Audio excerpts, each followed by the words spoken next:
Afrobeat in this people, guys, it's me, Kelvin, and welcome back to Afrobeat News. You know what, since we Afrobeat entertainment and just coming at you. Don't forget, guys, to like and subscribe as well as turn on post notifications and stay tuned for more Afrobeat related entertainment and just coming at you.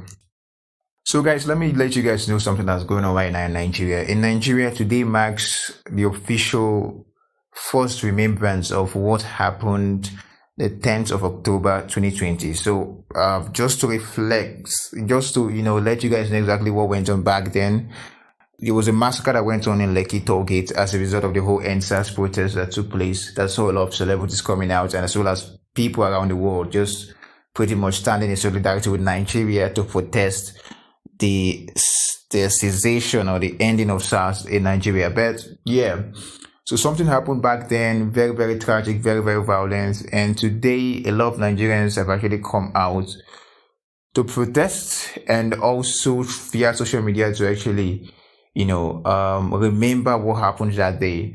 And Mr. P is one of those people that have actually used this platform as well as actually gone out there to protest, in solidarity. But he's also used this platform as well to, remember what happened that day, which I feel was a very, very tragic day in Nigeria that all Nigerians for the next couple of years would always remember. Probably till things change, we would always remember this day. Anyway, staying on topic, Mr. P on his Instagram page put out a speech of DJ Switch where she explained everything you need to know, the ins and outs of NSAS. Now, I'm not really, you can hear from my voice, I'm not very, very well informed as regards the whole NSAS thing. I have an idea what the NSAS represent, what went on during the NSAS and what went on during that day. But DJ Switch, which is Mr. P's DJ, is actually somebody that really understand, what these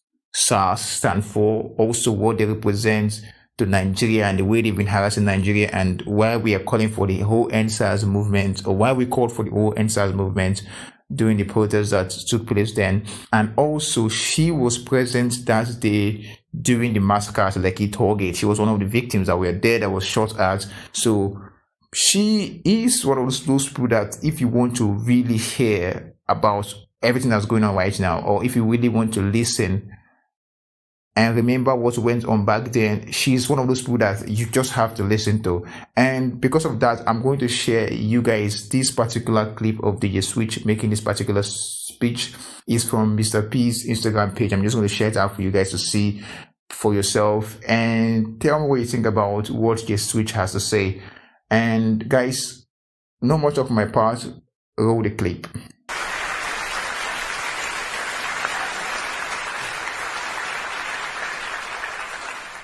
Good morning. Look at that. I've often heard that it is best to start these types of talks with a joke to make you people feel comfortable and relaxed. And so I have no such plans. What I do have, though, is a clip from a live recording I made on the 20th of October, 2020. Please, viewer discretion is advised.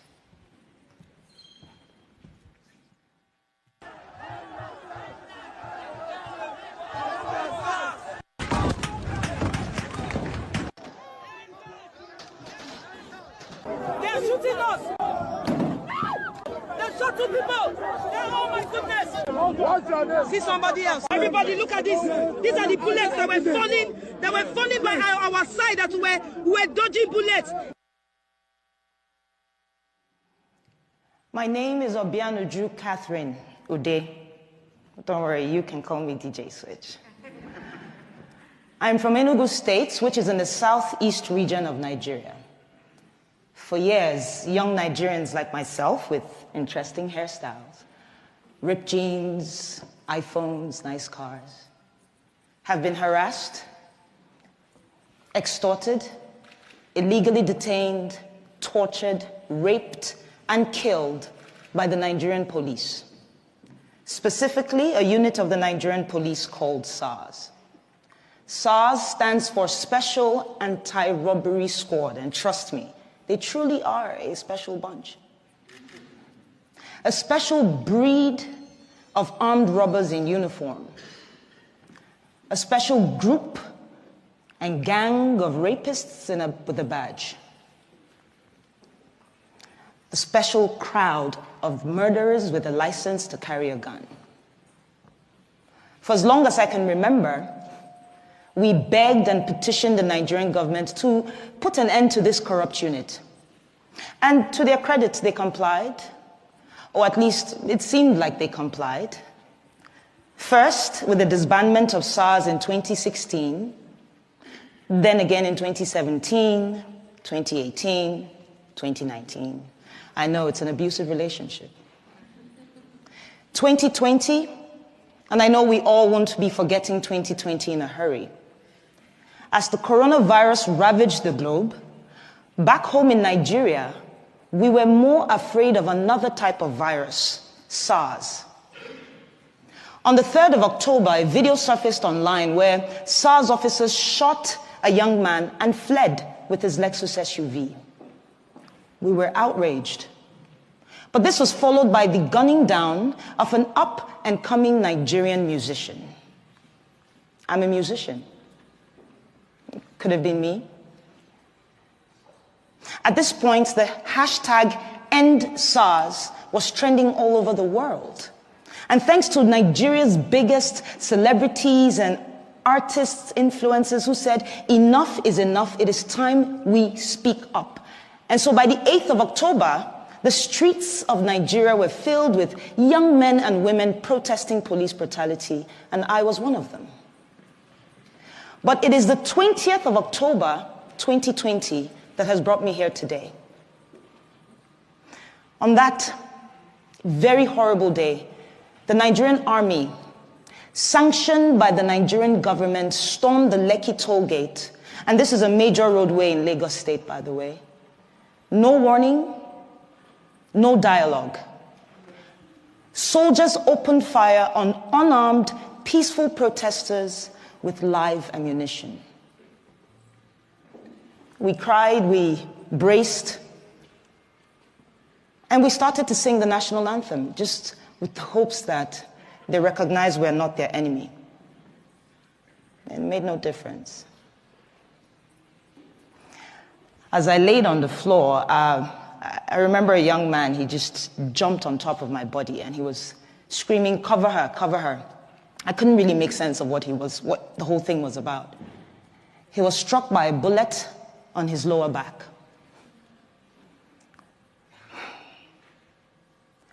I genuinely believe he saved my life, and I don't even know who he is.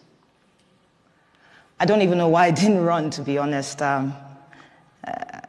At that time, I thought it was the end. And so my instinct at the moment was show everybody what's going on. You know, you're going to die here today. And so I pulled out my phone, went to Instagram, started live broadcasting this madness. Viewers on the live helped us call ambulances, but the soldiers refused the ambulance's entry.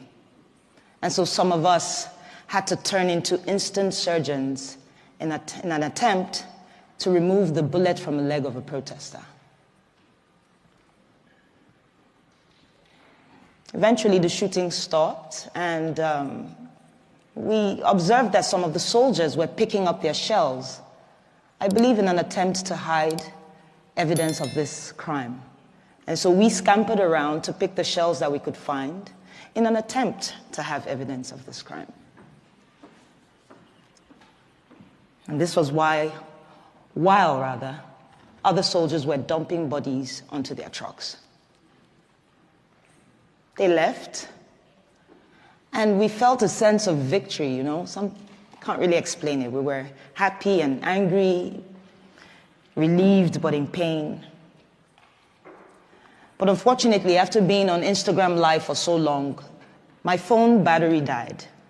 Because not too long after, another phase of attack was upon us. But this time it was the Nigerian police. And they came in guns blazing as well. And so we ran. We took the injured to a nearby hospital and the others to a church. The church apparently had been on the live and they had offered us refuge.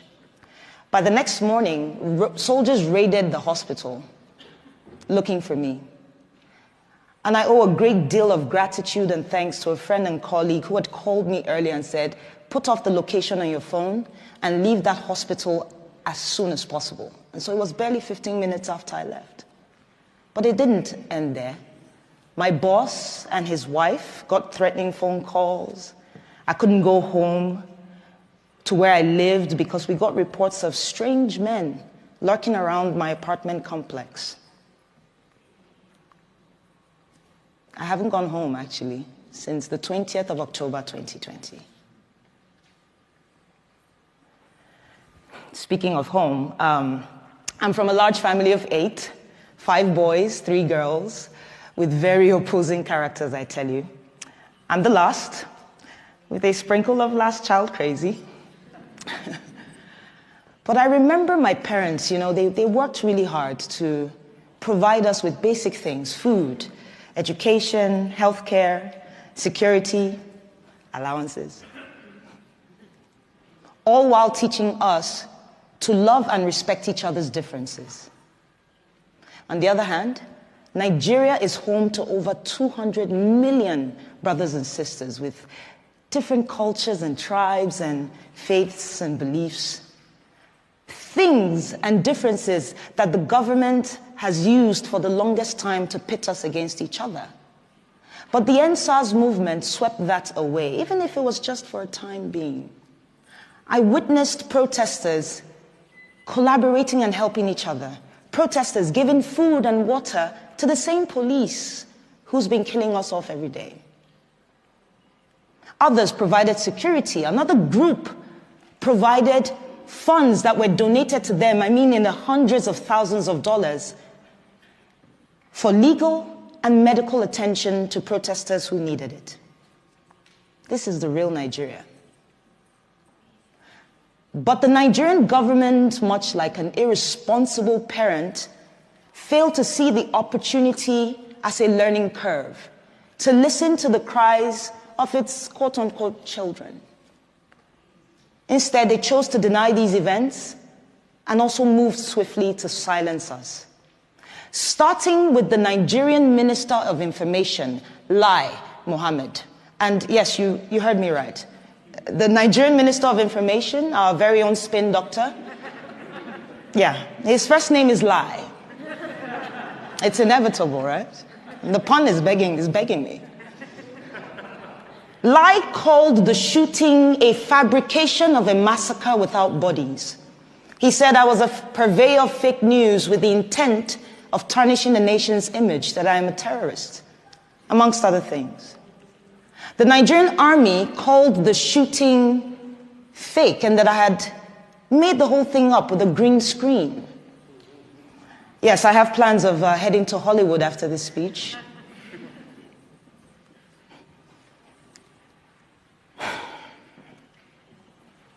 You know, 15 people died on the 20th of October, and not a single government official, police, or army personnel has been brought to book.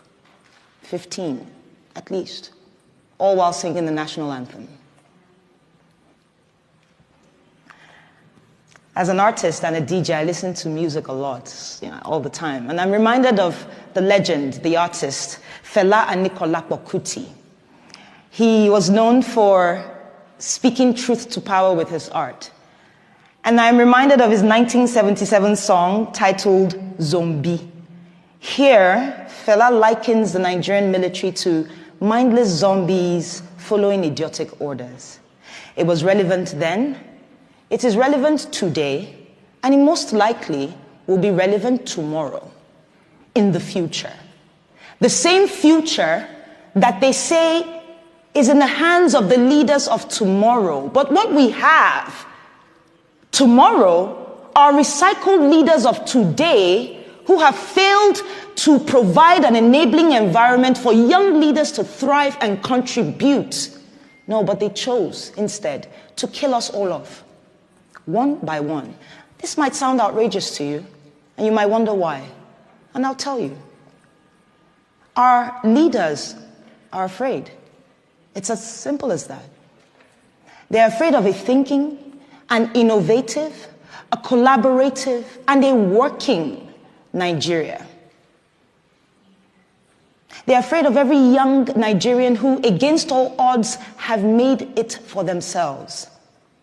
They are afraid of a me, the coconut head generation, as we like to call ourselves. We're hard-headed, we're not easily deceived by propaganda, and we stand up to our oppressors. And while we may not do this all the time because wahala no dey finish, as we like to say back home, I think there's a Nigerian in the crowd. Well, what it means, though, is that the problems never end. And while I understand that we have to take a break to put food on the table, to at least secure our mental health, know this: corruption, tyranny, abuse of power do not go on a break. And so today I'm choosing to use my voice and my talent to push for the things that we ought to have.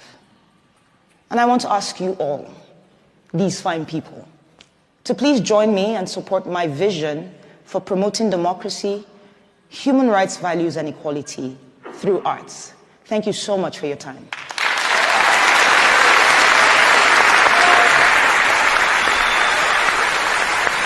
So guys, as you guys see with the just switch speech, personally I feel like that was a well made speech. Like, nobody could have done better in explaining exactly what SARS mean to Nigeria, why we call for NSARS, and also not just that, what the whole Lekki Toll gate incident was about, what happened, and how serious it was.